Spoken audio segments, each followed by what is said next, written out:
Ortodoxia, de G.K. Chesterton. Capítulo 3. Narração Beth Gravina.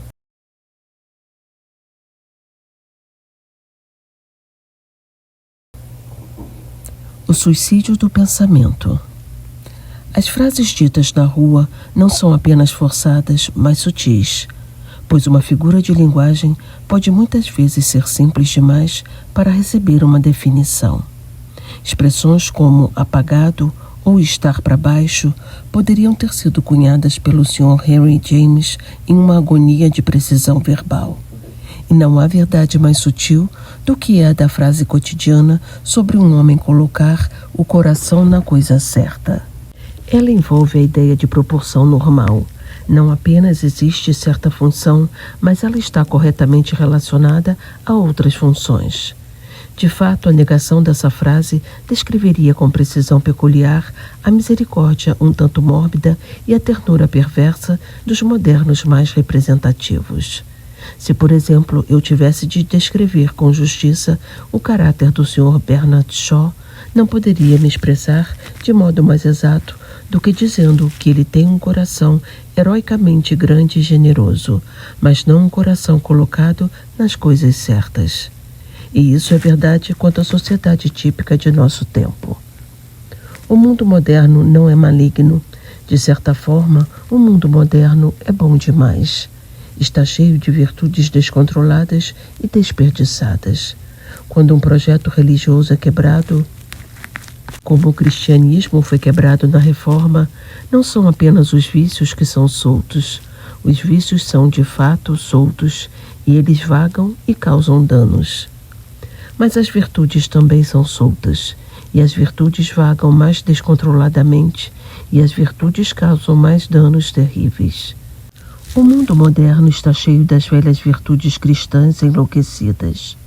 As virtudes enlouqueceram porque foram isoladas umas das outras e estão vagando sozinhas.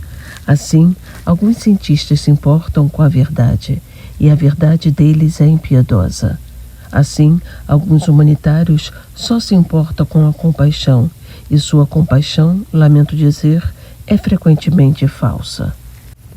Por exemplo, o Sr. Blackford ataca o cristianismo por estar furioso com uma virtude cristã, a virtude meramente mística e quase irracional da caridade. Ele defende uma estranha ideia de que tornará mais fácil perdoar pecados por dizer que não existem pecados para perdoar. O Sr. Blackford não é apenas um cristão primitivo, mas é o único cristão primitivo que realmente deveria ter sido devorado por leões. Pois no caso dele, a acusação pagã é realmente verdadeira. Sua misericórdia significaria mera anarquia. Ele realmente é o inimigo da raça humana, porque ele é humano demais.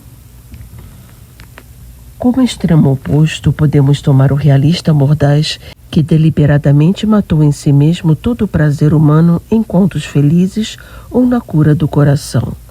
Torquemada torturava as pessoas fisicamente em nome da verdade moral. Zola torturava as pessoas moralmente em nome da verdade física. Mas na época de Torquemada havia pelo menos um sistema que podia, em certa medida, fazer a justiça e a paz se beijarem. Agora, elas nem sequer demonstraram reverência uma pela outra. Mas um caso muito mais não deve duvidar. Mas um caso muito mais forte do que esses dois quanto à verdade e à compaixão pode ser encontrado no notável caso do deslocamento da humildade. É apenas com o aspecto da humildade que estamos aqui preocupados. A humildade era largamente entendida como uma restrição à arrogância e à infinitude do apetite do homem. Ele estava sempre sobrepujando suas misericórdias com as próprias necessidades recém-inventadas. Seu próprio poder de desfrute destruiu metade de suas alegrias. Ao pedir por prazer, ele perdeu o prazer principal, pois o principal prazer é a surpresa. Por isso, tornou-se evidente que se um homem tornasse seu mundo grande, ele mesmo deveria estar sempre se tornando pequeno. Até as visões arrogantes, as cidades altas e os pináculos tombados são criações da humildade. Gigantes que percorrem florestas como a grama são criações da humildade. Torres que desaparecem acima da estrela mais solitária são criações da humildade. Pois torres não são altas a menos que olhemos para elas, e gigantes não são gigantes a menos que sejam maiores que nós. Toda essa imaginação de coisas gigantescas, que é talvez o mais poderoso dos prazeres do homem, é no fundo inteiramente humilde. É impossível, sem humildade, desfrutar de qualquer coisa, até mesmo do orgulho. Mas o que sofremos hoje é a humildade no lugar errado. A modéstia foi movida do órgão da ambição. A modéstia foi assentada no órgão da convicção, onde nunca foi planejado que estivesse. Um homem deveria duvidar de si mesmo, mas manter-se sem duvidar quanto à verdade. Exatamente isso foi invertido. Hoje em dia, a parte do homem que o homem defende é a parte que ele não deve duvidar, a razão divina. Huxley pregou uma humildade satisfeita em aprender com a natureza, mas o novo cético é tão humilde que duvida até mesmo de que possa aprender. Assim, estaríamos errados ao dizer apressadamente que não existe humildade típica de nosso tempo. A verdade é que existe uma verdadeira humildade típica de nosso tempo, mas acontece que ela é, na prática, uma humildade mais venenosa do que as prostrações mais loucas do asceta. A velha humildade era um estímulo que impedia um homem de parar, não um prego no sapato que o impedia de continuar. Pois a velha humildade fazia um homem duvidar de seus esforços, o que poderia fazê-lo trabalhar mais. Mas a nova humildade faz um homem duvidar de seus objetivos, o que fará com que ele pare completamente de trabalhar. Em qualquer esquina podemos encontrar um homem que profere a declaração frenética e blasfema de que pode estar errado. Todos os dias alguém se depara com uma pessoa dizendo que, evidentemente, seu ponto de vista pode não ser o correto. Evidentemente, seu ponto de vista deve ser o correto, ou não é o ponto de vista dele. Estamos a caminho de produzir uma raça de homens mentalmente modestos demais para acreditar na tabuada de multiplicação. Corremos o risco de ver filósofos que duvidam da lei da gravidade por considerarem-na mera fantasia própria. Os escarnecedores de antigamente eram orgulhosos demais para serem convencidos, mas os de hoje são humildes demais para serem convencidos. Os mansos herdarão a terra, mas os céticos modernos são mansos demais para reivindicar sua herança. É exatamente esse desamparo intelectual que é nosso segundo problema. O capítulo anterior preocupou-se apenas com a observação de um fato, que o perigo da morbidez que existe para o homem vem mais de sua razão do que de sua imaginação. Não se destinava a atacar a autoridade da razão. Pelo contrário, seu propósito final é defendê-la, pois ela precisa de defesa. Todo o mundo moderno está em guerra com a razão, e a torre já vacila. Os sábios, é dito muitas vezes, não podem ver resposta para o enigma da religião. Mas o problema com nossos sábios não é que eles não possam ver a resposta, é que eles não conseguem nem mesmo ver o enigma. Eles são como crianças tão estúpidas que não percebem nada paradoxal na afirmação lúdica de que uma porta não é uma porta.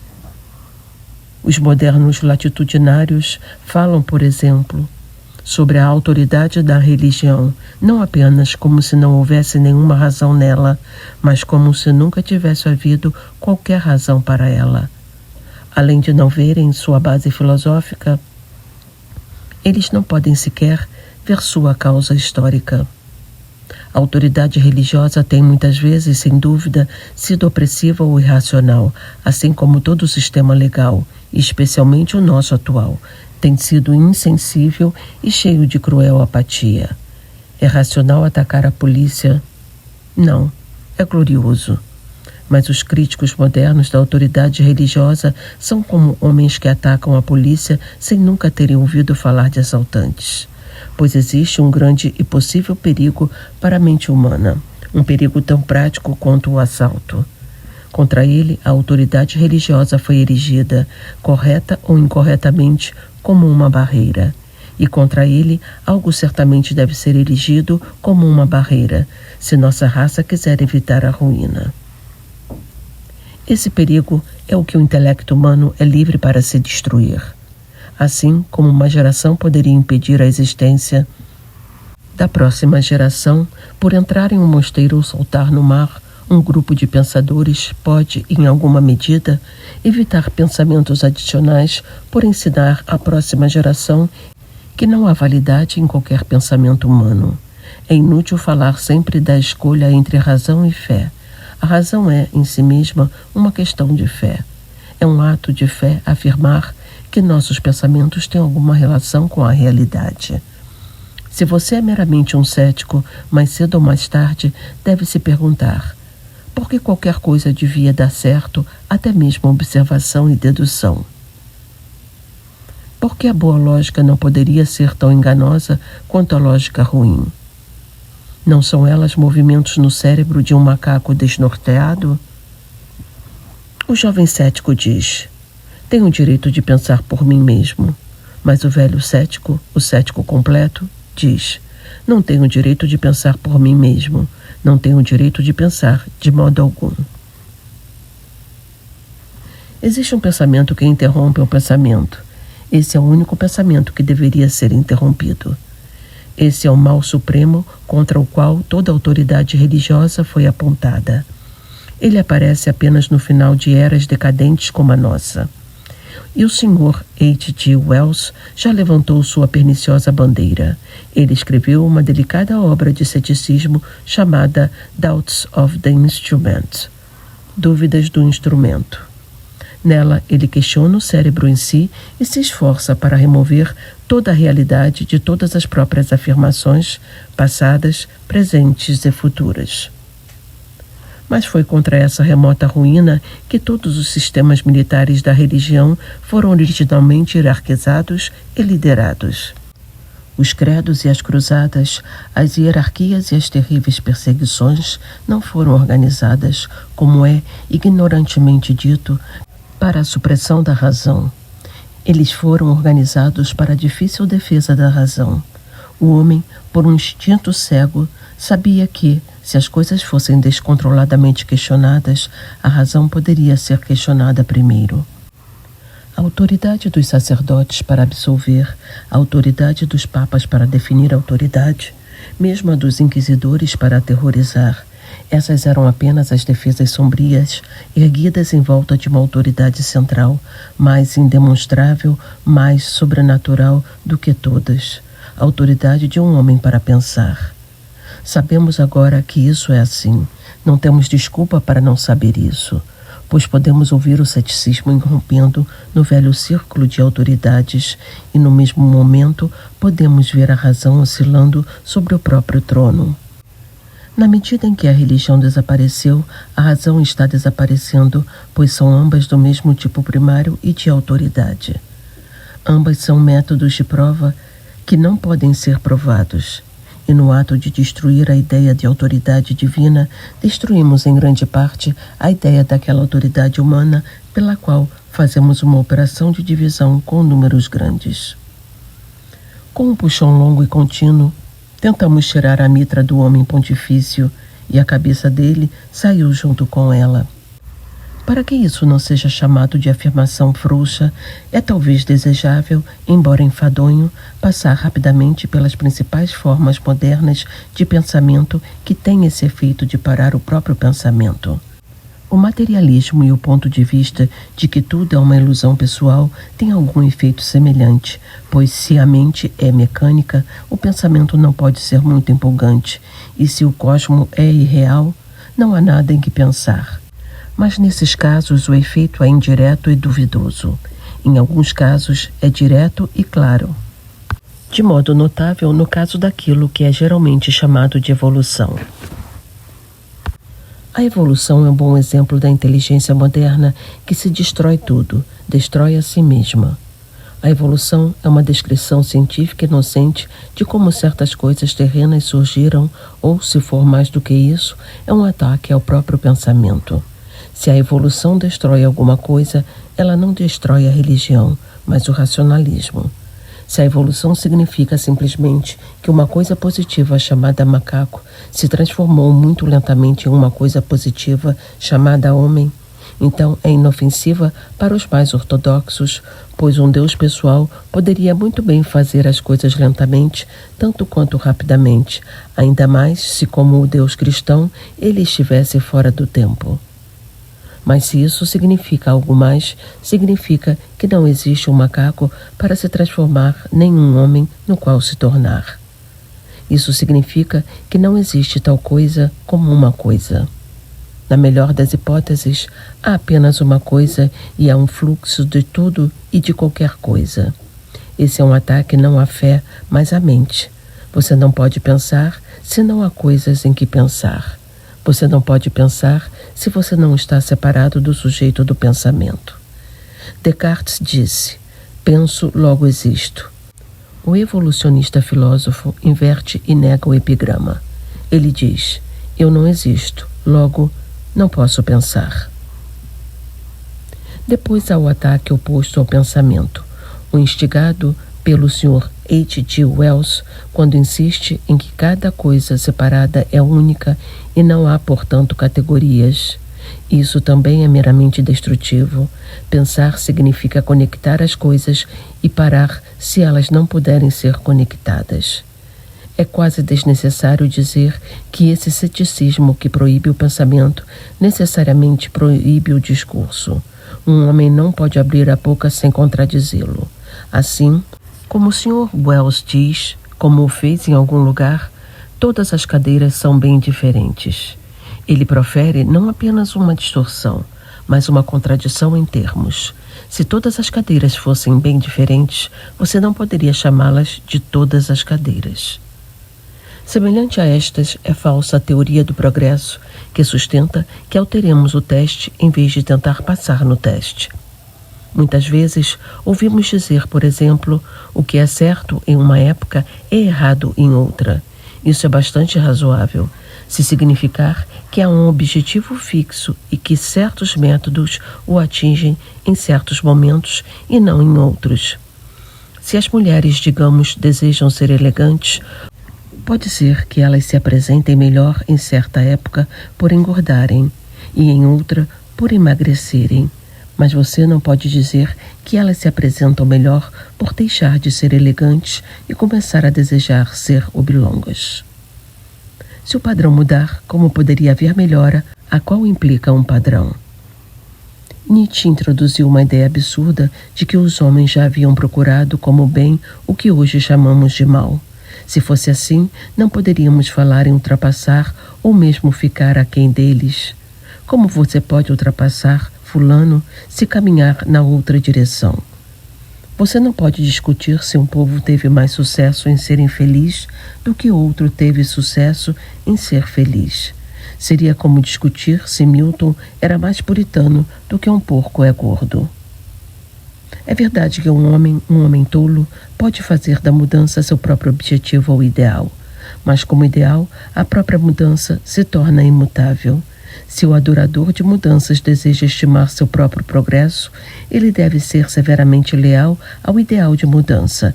Ele não deve começar a flertar alegremente com o ideal da monotonia. O próprio progresso não pode progredir. Vale a pena observar de passagem que quando Tennyson, de maneira selvagem e bastante fraca, acolheu a ideia de alteração infinita na sociedade, ele instintivamente tomou uma metáfora que sugere um tédio aprisionado.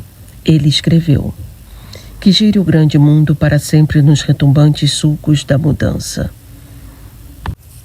Sulco, groove, no original. Pode também significar rotina, esquema, existência com a qual se está acomodado e da qual é difícil escapar. É a mesma palavra usada nas duas frases que se seguem. Ele pensou na mudança como um sulco imutável, e assim é. Mudança tem relação com o sulco mais estreito e mais árduo em que um homem pode entrar.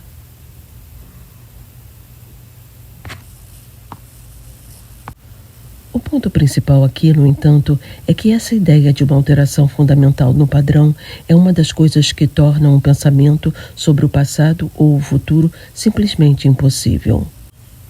A teoria de uma mudança completa de padrões na história humana não apenas nos priva do prazer de honrar nossos pais, mas nos priva até do prazer mais moderno e aristocrático de desprezá-los.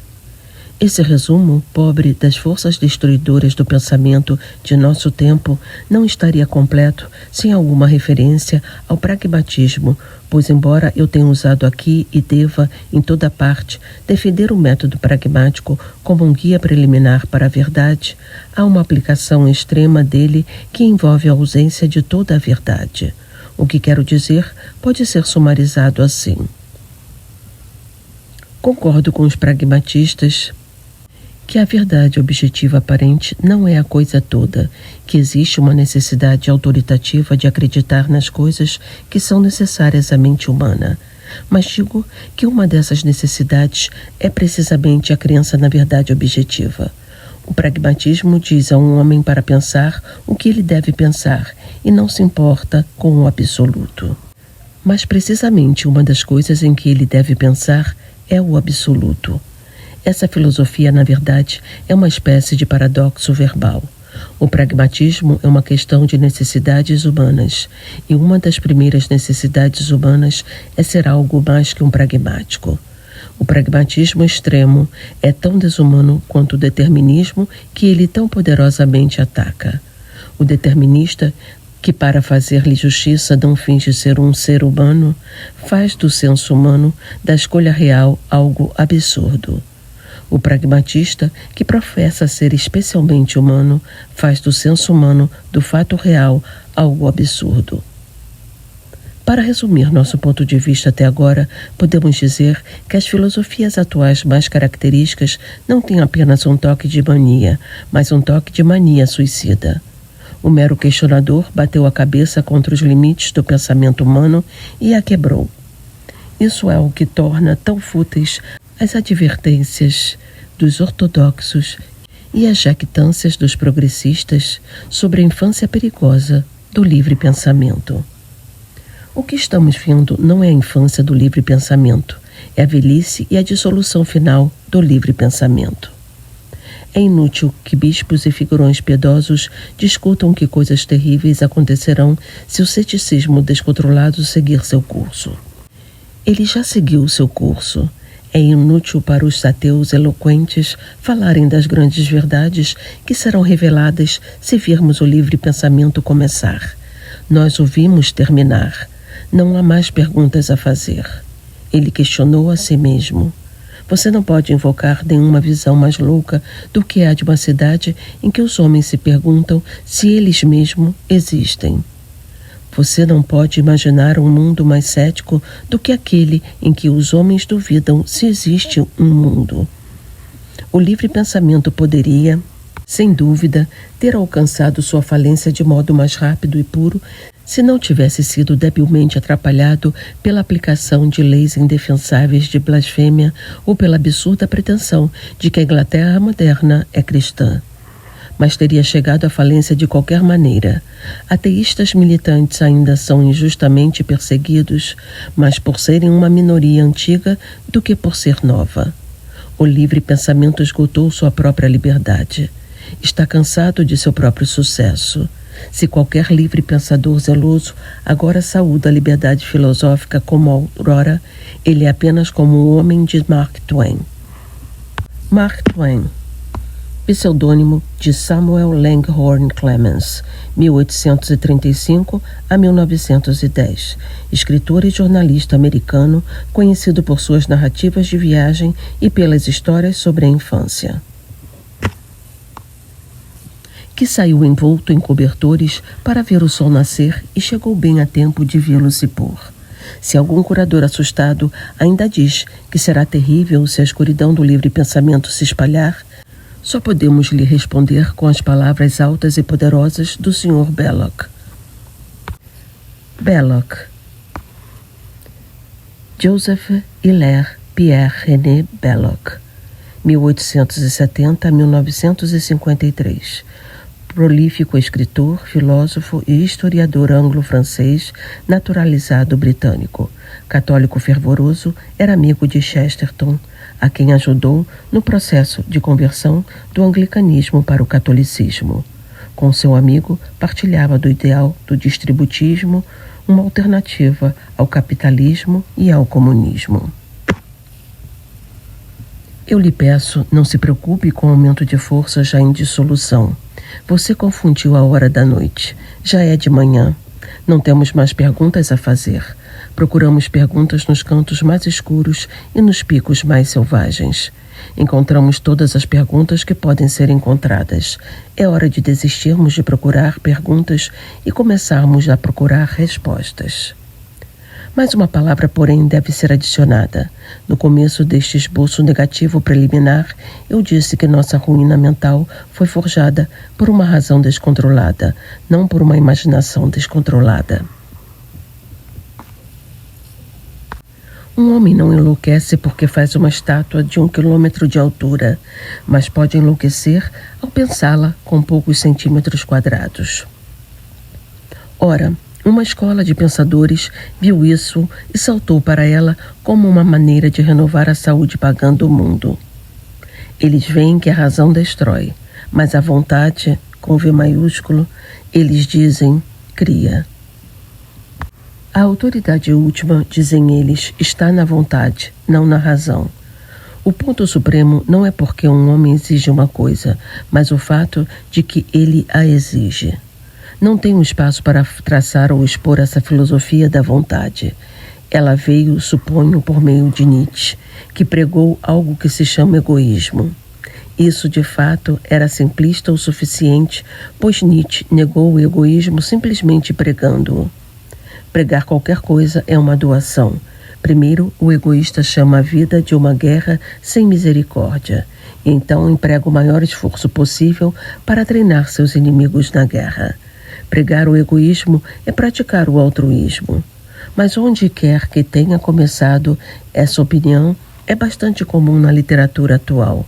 A principal defesa desses pensadores é que eles não são pensadores, eles são fabricantes. Eles dizem que a escolha é em si mesma a coisa divina. Assim, o Sr. Bernard Shaw atacou a velha ideia de que os atos dos homens devem ser julgados pelo padrão do desejo de felicidade.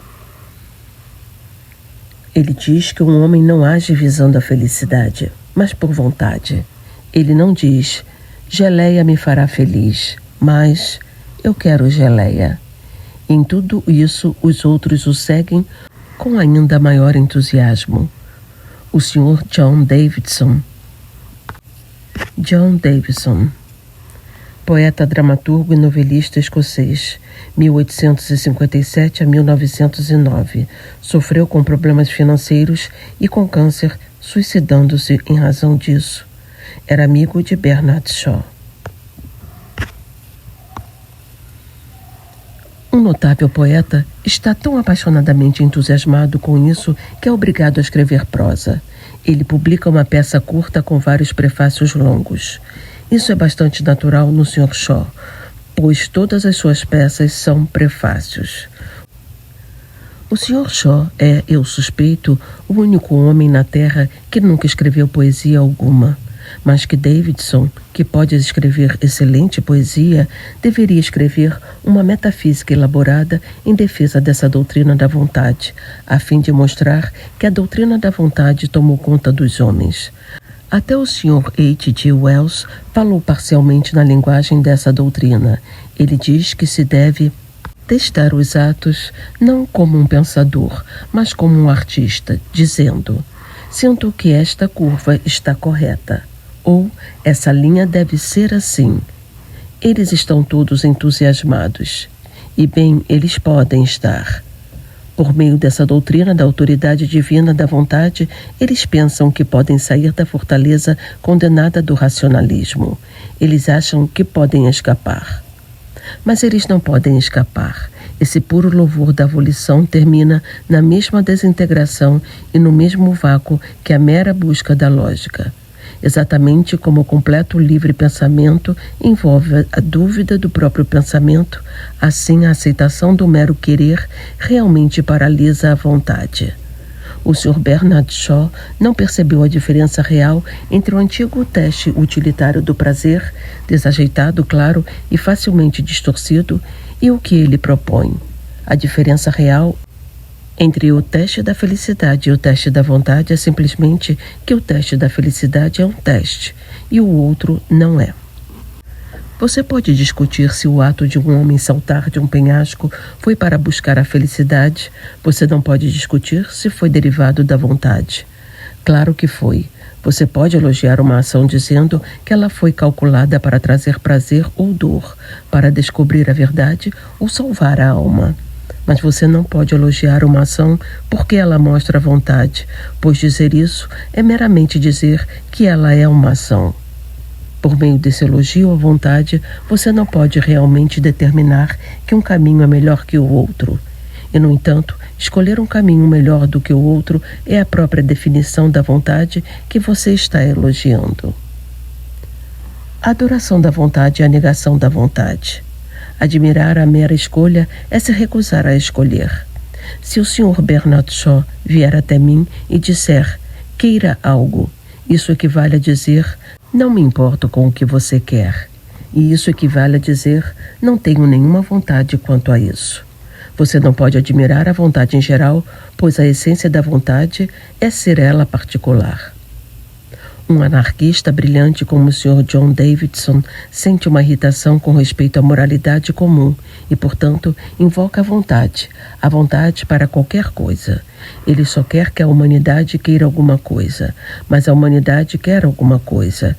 Ela quer a moralidade comum. Ele se revolta contra a lei e nos diz para querer alguma coisa ou qualquer coisa. Mas nós desejamos algo. Nós desejamos a lei contra a qual ele se revolta. Todos os adoradores da vontade de Nietzsche ao Sr. Davidson estão de fato completamente vazios de vontade. Eles não podem querer, eles mal podem querer. E se alguém quiser uma prova disso, ela pode ser encontrada muito facilmente. Pode ser encontrada neste fato, que eles sempre falam da vontade como algo que se expande e lhe escapa. Mas é exatamente o oposto. Todo ato da vontade é um ato de autolimitação. Desejar ação é desejar a limitação. Nesse sentido, todo ato é um ato de autossacrifício. Quando escolhe alguma coisa, você rejeita todas as demais. Tal objeção que os homens dessa escola costumavam fazer ao ato do casamento é, na verdade, uma objeção a cada ato. Cada ato é uma seleção e uma exclusão irrevogáveis. Assim como, ao se casar com uma mulher, você desiste de todas as outras, ao tomar um curso de ação, você desiste de todos os outros cursos. Se você se tornar rei da Inglaterra, você desiste do posto de bedel em Brompton. Se você vai para Roma, sacrifica uma rica vida empolgante em Wimbledon.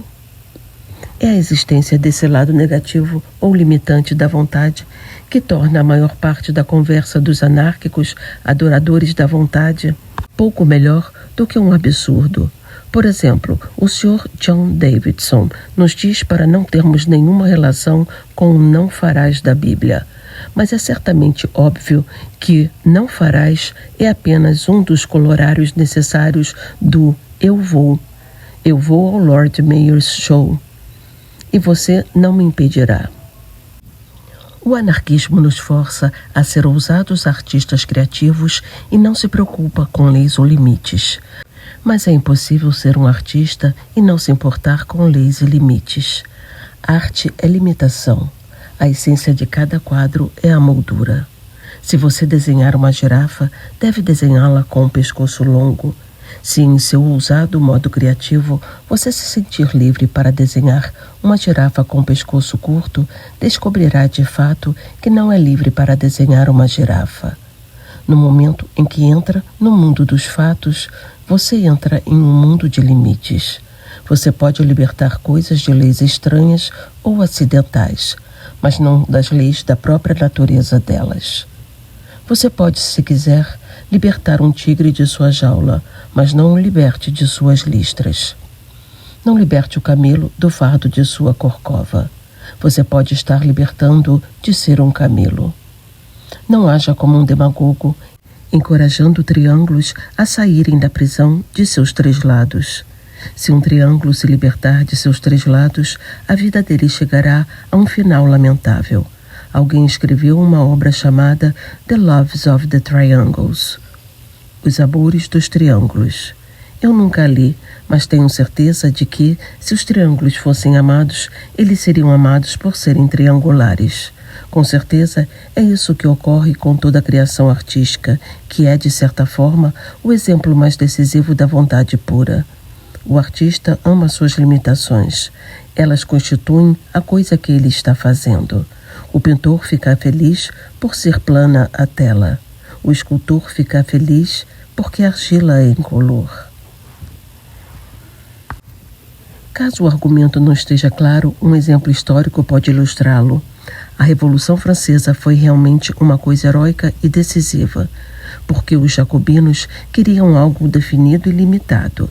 Eles desejavam as liberdades da democracia, mas também todos os vetos da democracia. Eles queriam ter votos e não ter títulos. O republicanismo tinha um lado ascético em Franklin ou Robespierre, bem como um lado expansivo em Danton ou Wilkes. Portanto, criaram algo com substância e forma sólidas, a igualdade social justa e a riqueza camponesa da França. Mas desde então, a mente revolucionária ou especulativa da Europa foi enfraquecida pelo encolhimento de qualquer proposta por causa dos limites dessa proposta. O liberalismo foi degradado em liberalidade. Os homens tentaram transformar revolucionar de verbo transitivo para intransitivo.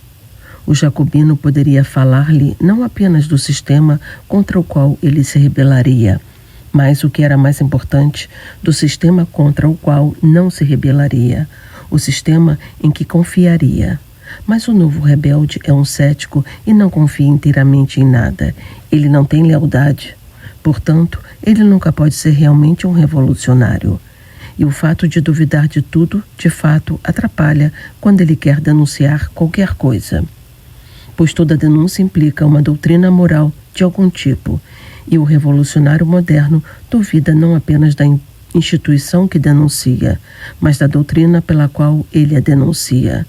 Assim, ele escreve um livro reclamando que a opressão imperial insulta a pureza das mulheres, e depois escreve outro livro sobre o problema do sexo, no qual insulta a si mesmo.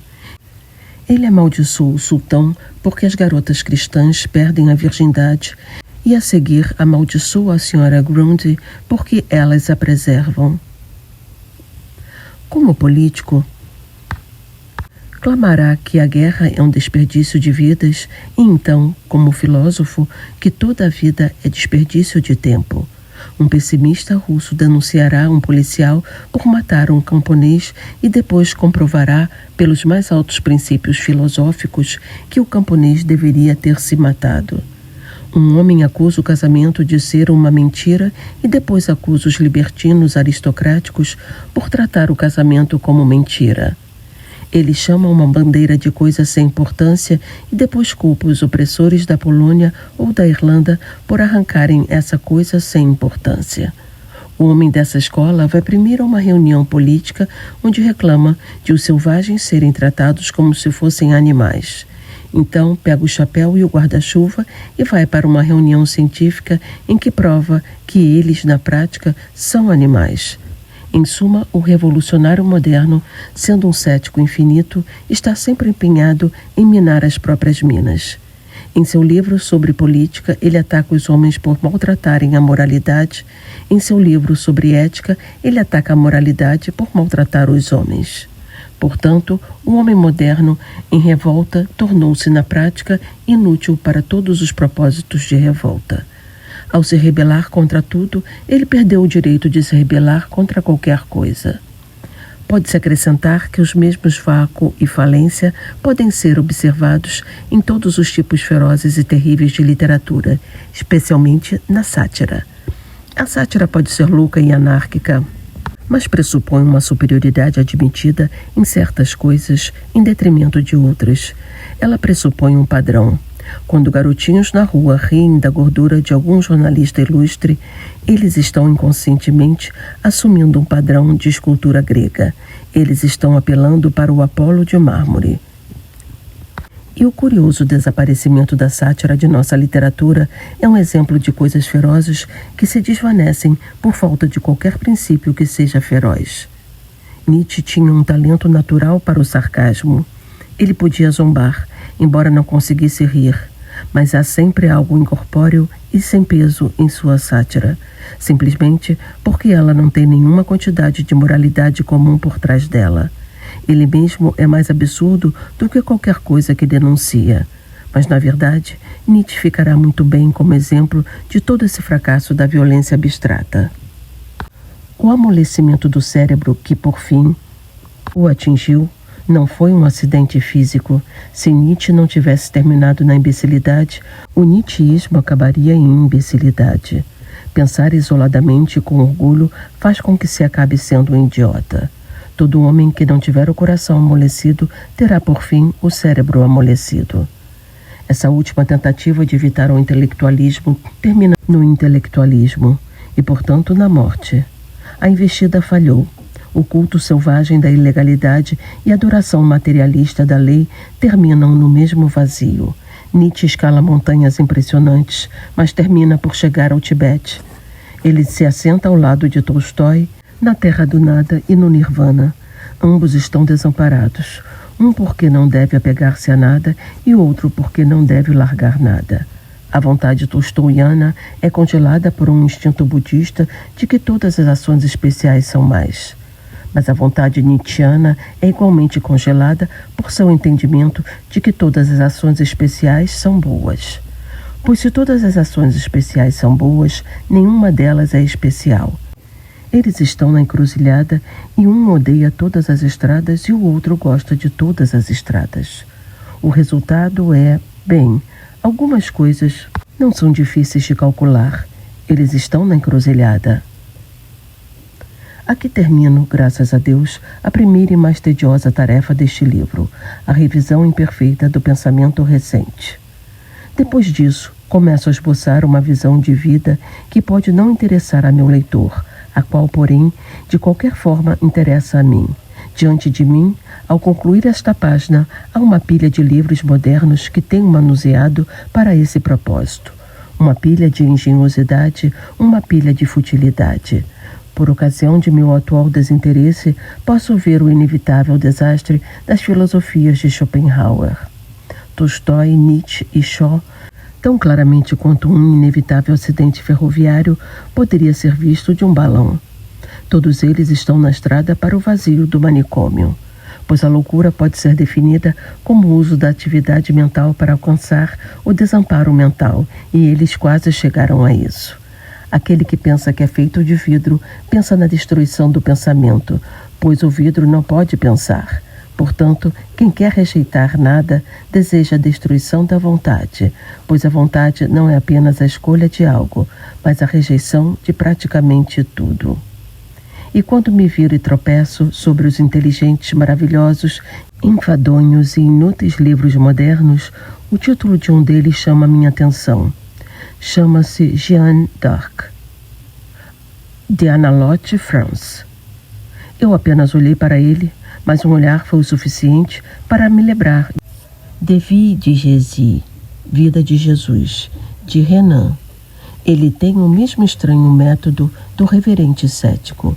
Ele desacredita histórias sobrenaturais que têm algum fundamento simplesmente por contar histórias naturais que não têm fundamento. Porque não podemos crer no que um santo fez, devemos fingir que sabemos exatamente o que ele sentia. Mas não menciono nenhum dos dois livros para criticá-los.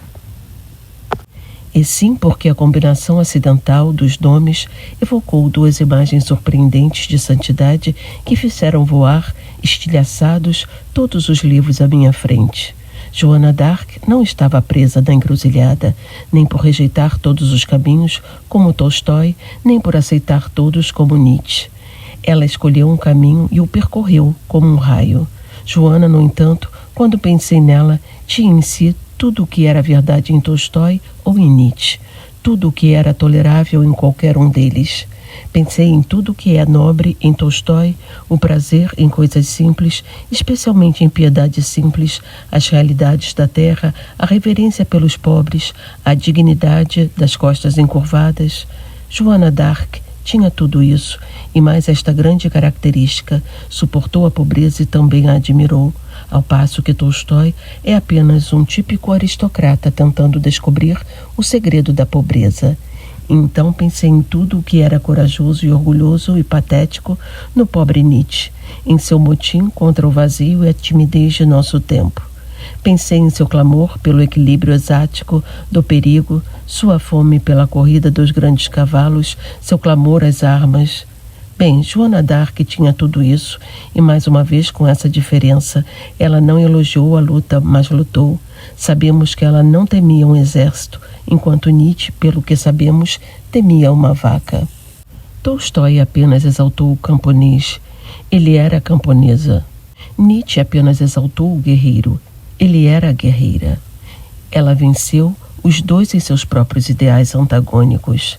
Ela era mais gentil que um e mais violenta que o outro. No entanto, ela era uma pessoa perfeitamente prática que fez algo, enquanto eles eram especuladores selvagens que não fizeram nada. Era impossível que não passasse por minha cabeça o pensamento de que ela e sua fé talvez tivesse algum segredo de unidade e utilidade morais que se perdeu.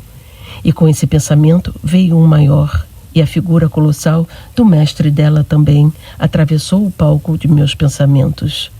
A mesma dificuldade moderna que obscureceu o tema de Anatole France também obscureceu o de Ernest Renan.